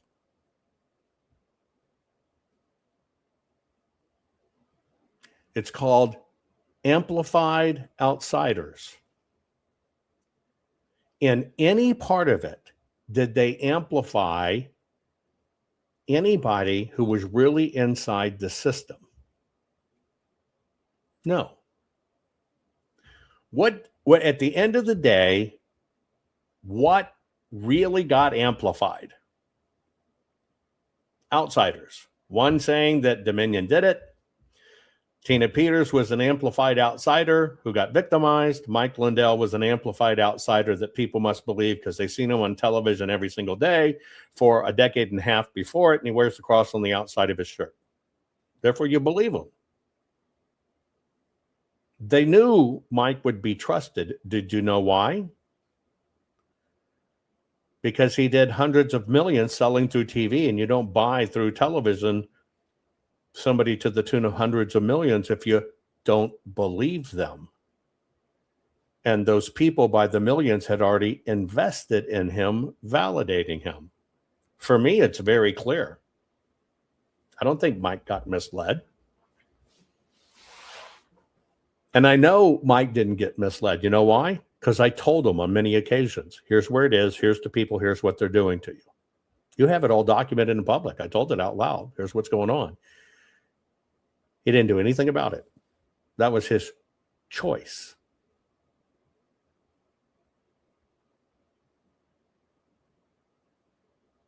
That was his choice.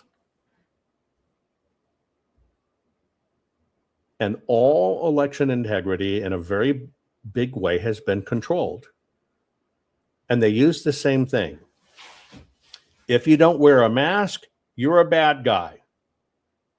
If you don't support trans people, you're a bad guy.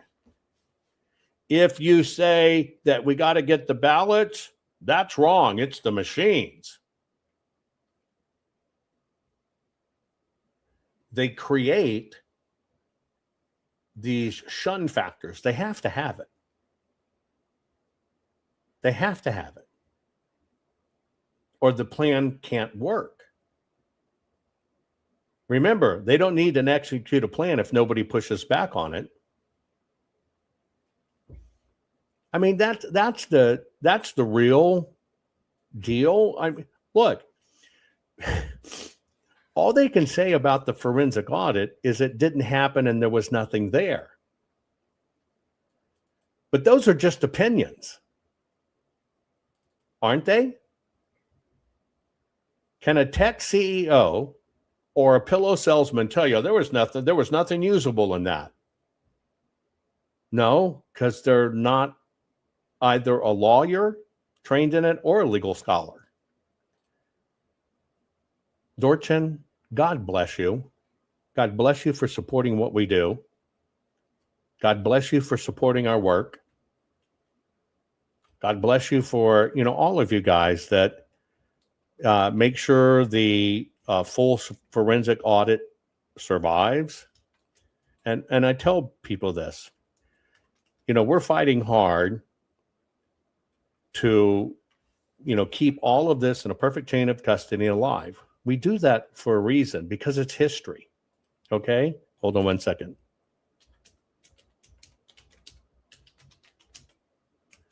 Make sure I've got the right one. Hold on.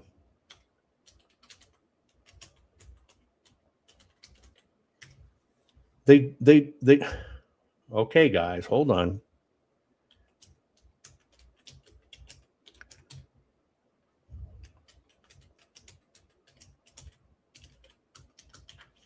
They do that on purpose. We live in a very wicked, controlled system. But us saving the evidence is something they never accounted on. And that's why, we've even been able to get this far. Our plan for the forensic evidence is a very, very, very simple one. We're keeping it ideally for posterity, right? Because this will be studied by scholars in the future. We'll be handing it over to the Trump Library because it will be studied in the future. All of this is about running out the clock and hoping you never remember. Now, for me personally, I'll never do another election audit. One is because they'll never allow it. And what they will allow will never meet my standards, so I won't be associated with it. So for me and my team, who I've incredibly protected, we won't do another one. We can't. They're not going to have it allowed. But it forever changed history. It forever even changed your understanding of elections. But that's how the system works. So our time in this, when it comes to elections, done. Right? Done. I've already told you what's going to happen. I already told you how it plays in 2020. We cannot take a check. Wish we could, but we cannot.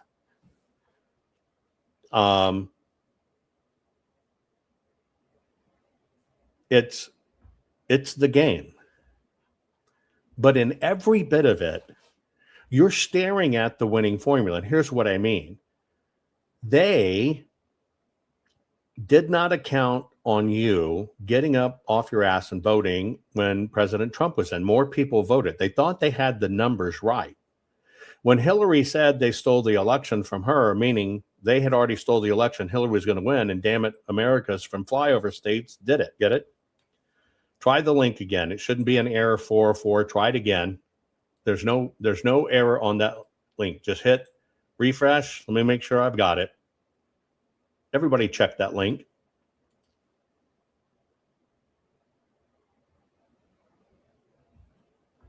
Unless I typed it wrong.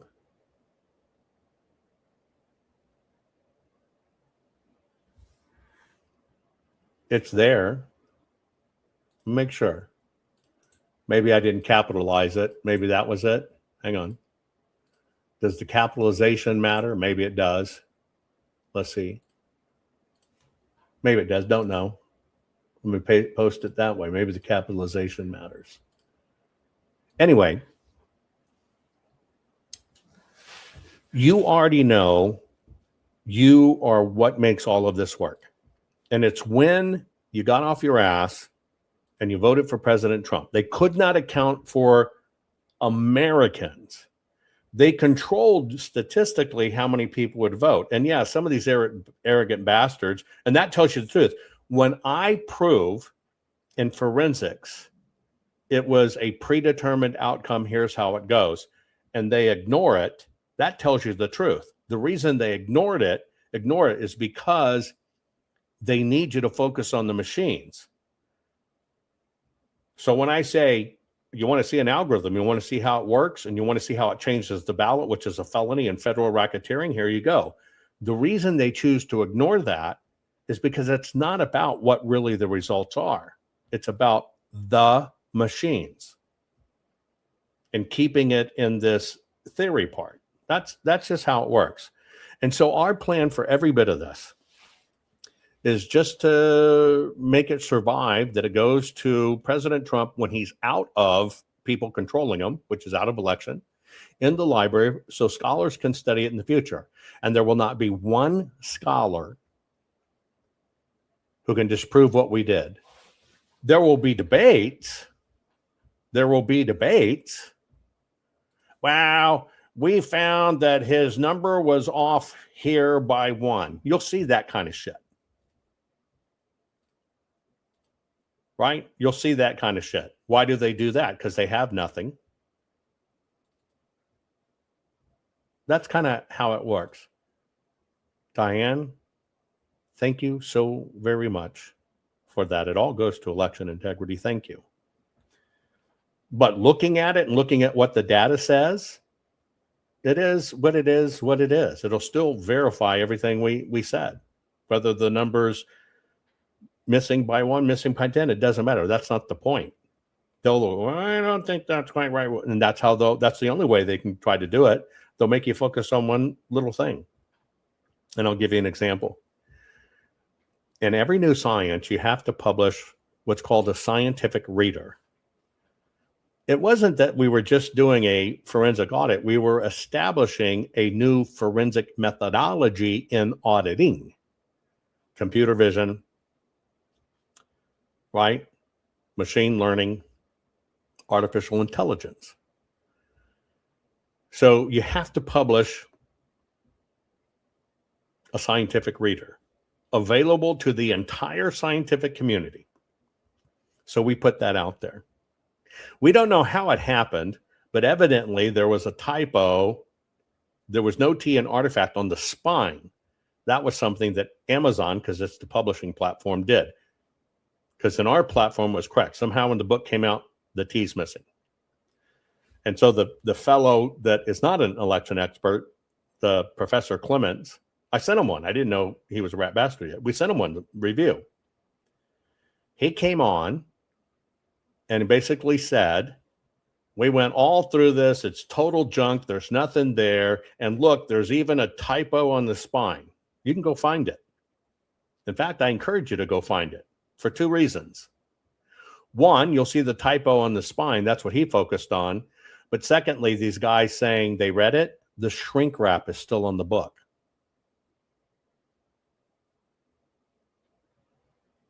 So how'd you read it?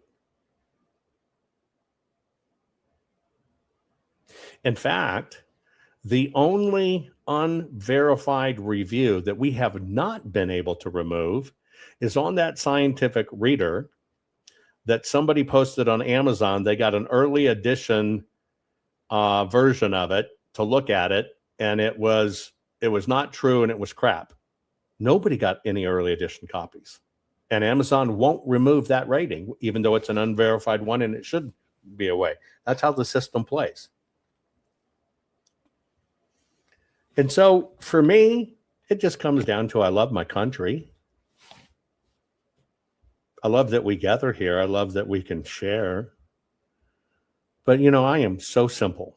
I'm not complicated. I'm as simple as they come. If I could be in bed at 8 o'clock at night, every night, I'd do it, right? I'm very simple. I don't party. I don't go out to big dinners and stuff. I have no need to travel. I'm forced to at times, but don't want to travel. Very simple. But this is about our country. They tried to kill me for it, and I thought they were going to be successful. I thought I would finally go over the edge, but I didn't, thank God.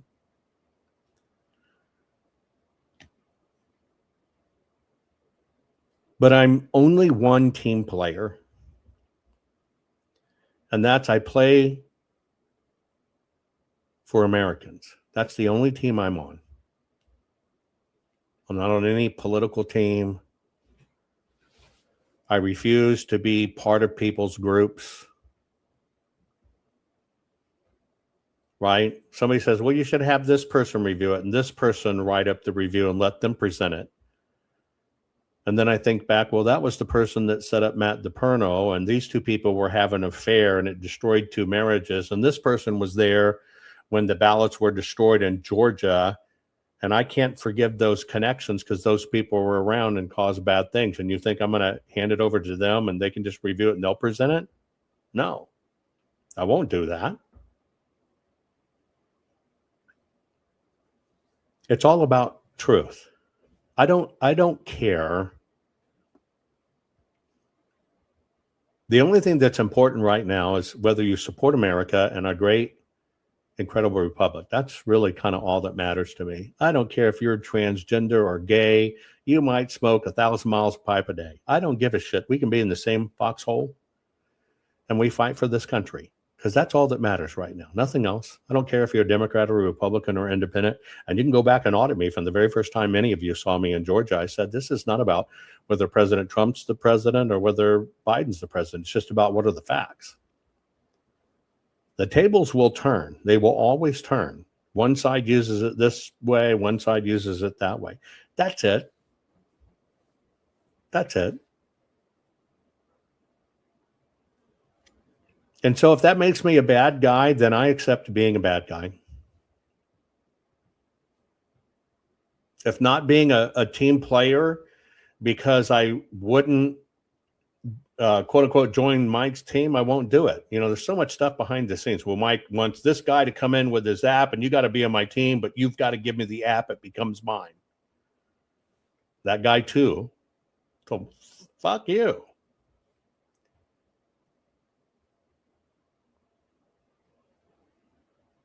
The hero in this story is America, following the lead of the hero, which I believe is Donald J. Trump.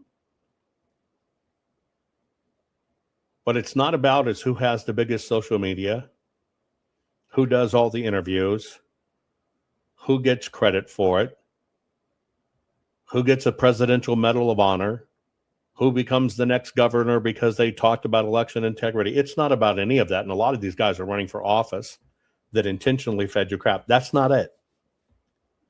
That's not it. Somebody says, well, why did Trump let Mike take over like that? Donald Trump has no say. If somebody wants to spend their money and their airtime and they want to claim they've got it all and whatever, that's them. President can't stop that.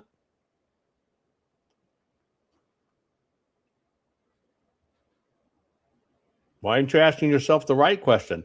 How did somebody that does a show throw it to Rumble, which is how you're watching here? That's all they did. Throw it to Rumble, call themselves the network, get other patriots who are already talking, he'll come over, be part of our channel, then call themselves the network. They still just send it to Rumble through a piece of software that anybody can do. And all of a sudden went public at $150 million windfall saying they're a network. How does that work? Oh, by the way, all the people that got brought over to do their stuff, they didn't participate in that. How does that happen? And they had no views. They had no views.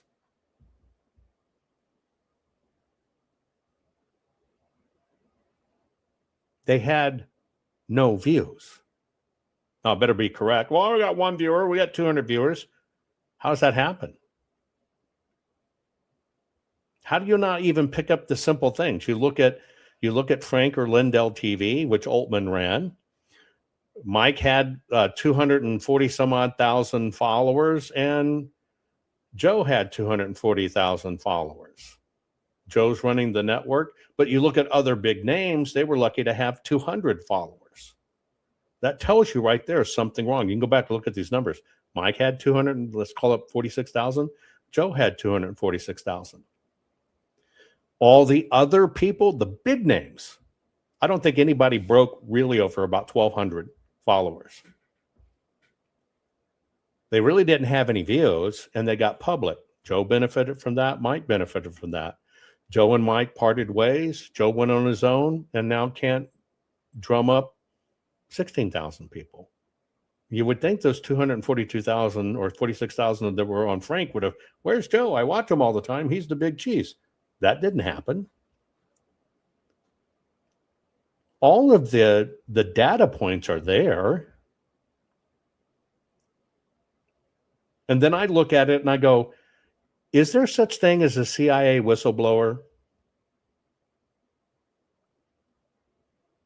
You know, the CIA cannot confirm or deny anybody who was a current or past member of the CIA. You know that, right? They can't. There's no such thing.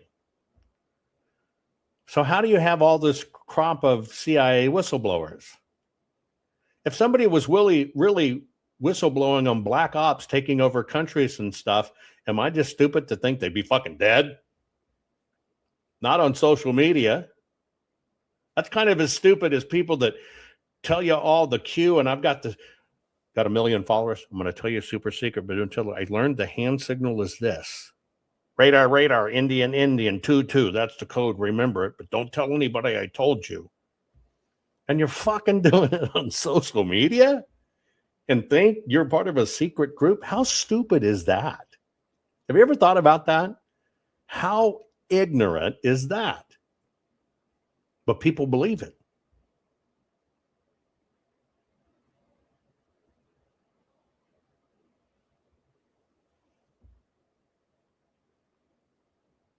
And so I mourn for my country. I mourn for our children who are lost more than ever, our children and grandchildren. We lost men. Most 20-year-olds can't even change a tire or change the oil, grow food for themselves, hunt if they needed to. Ooh, guns. Fucking got a whole crop of Fruit Loops. And here we are. And so, yeah, I'm not popular. I'm not liked.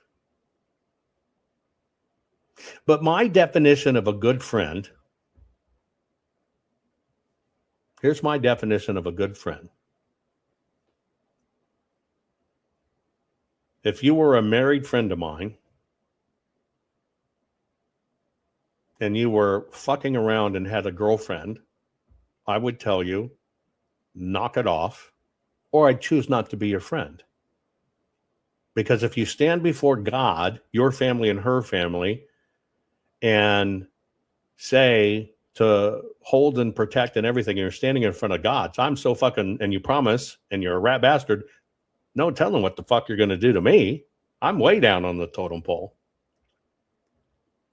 And so I am the friend that if you were in a marriage and somebody was screwing down, I'd tell you. I've only had 2 friends in my life that were that brave. I love them to death. One is passed. That when I was in one of those marriages long ago, she was a rat fucking bastard, could suck the chrome off a trailer hitch. And everybody knew it. I only had 2 friends that told me the truth.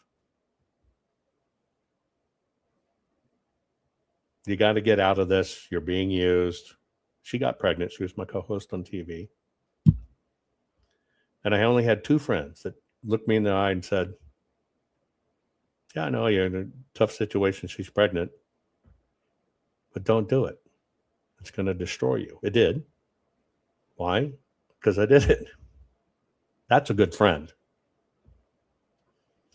And so in that, I'll leave it with this, is I'm a good enough friend to tell you the truth. I have nothing to win by it.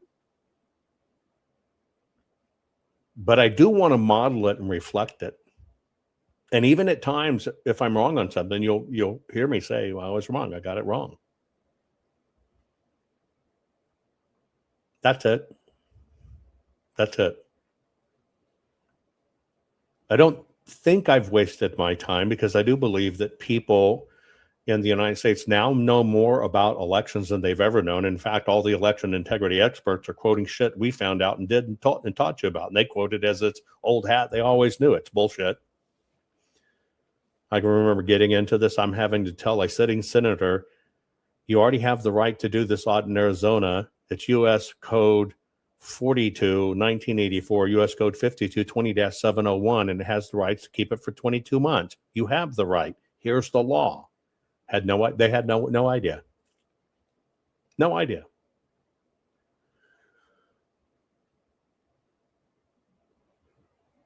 But I accept I'm a weird loon. I'm so hated that my haters follow me just to give me thumbs down every day. Even my haters are loyal. But I will never be the party accepted guy.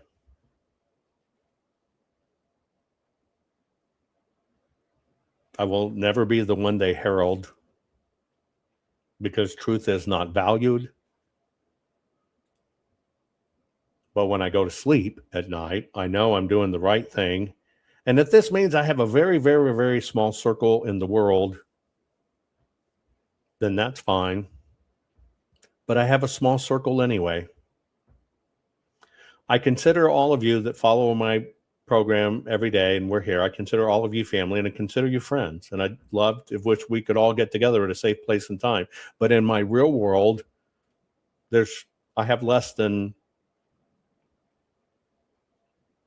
a handful of people, double handful of people that are really in my life that I absolutely trust and whatever, and that's me. And it's because I take that so seriously. Anyway, yes, Crystal, you'd be baking. Crystal knows. If she was around me, she'd be in a little French maid outfit, fucking baking me fresh bed every day, talking to me with that beautiful voice. Most of you don't know Crystal, but if you ever heard her voice, damn. That woman should be a voice actor. She really should. If she ever just wanted to sit home and bake, she should be going into the voice acting business, doing voices. You want to talk about a person that has a phenomenal voice and a trusting voice, I'd put you in a million commercials. That's what you should be doing, Crystal. And yes, you should be baking bread. And so if it means we met through a computer, that's fine. I consider you no different. I may not know your faces. If you want to send me photos so I can connect it to your faces. I remember faces long before I remember names. But this is the nature of the world today. So for all of you that participate in this, I consider you family and friends. Blood doesn't make family. Blood does not make family.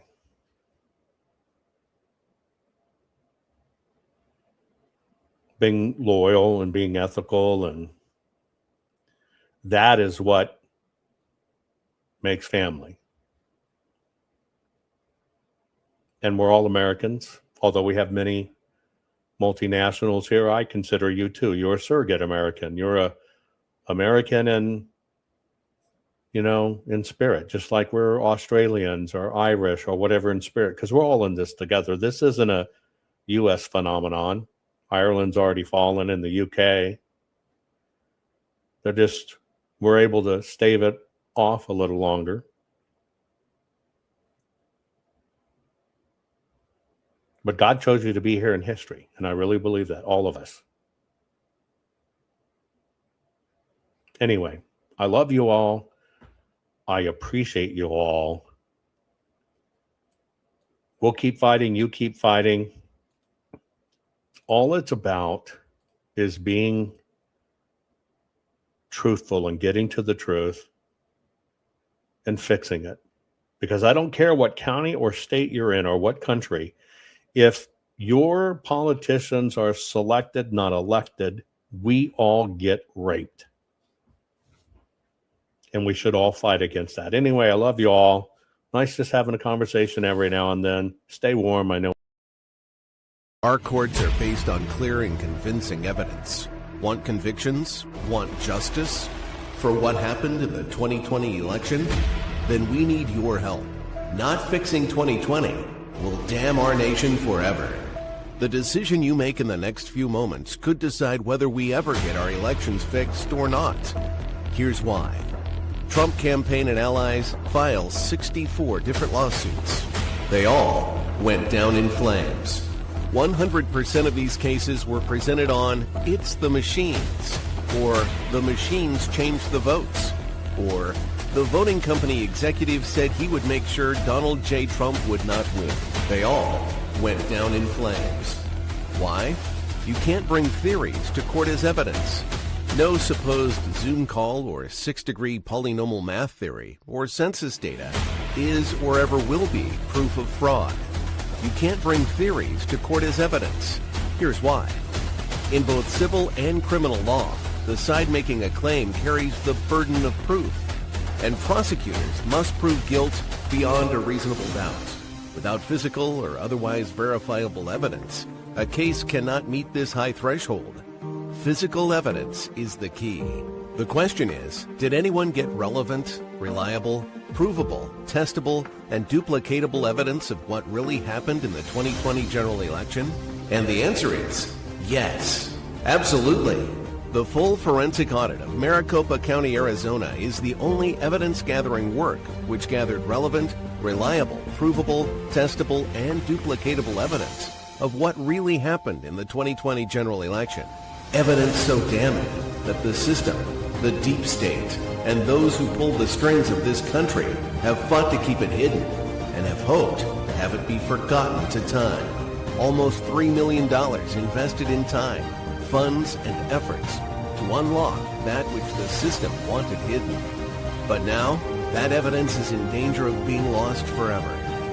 So if you want what happened in the 2020 election fixed, then we need your help. Please donate to protect and secure this historic evidence. With the 2026 midterms coming up, the system is going to try to lame duck President Trump and then most likely introduce new impeachment proceedings. This is the evidence which will help win the war which is surely to come.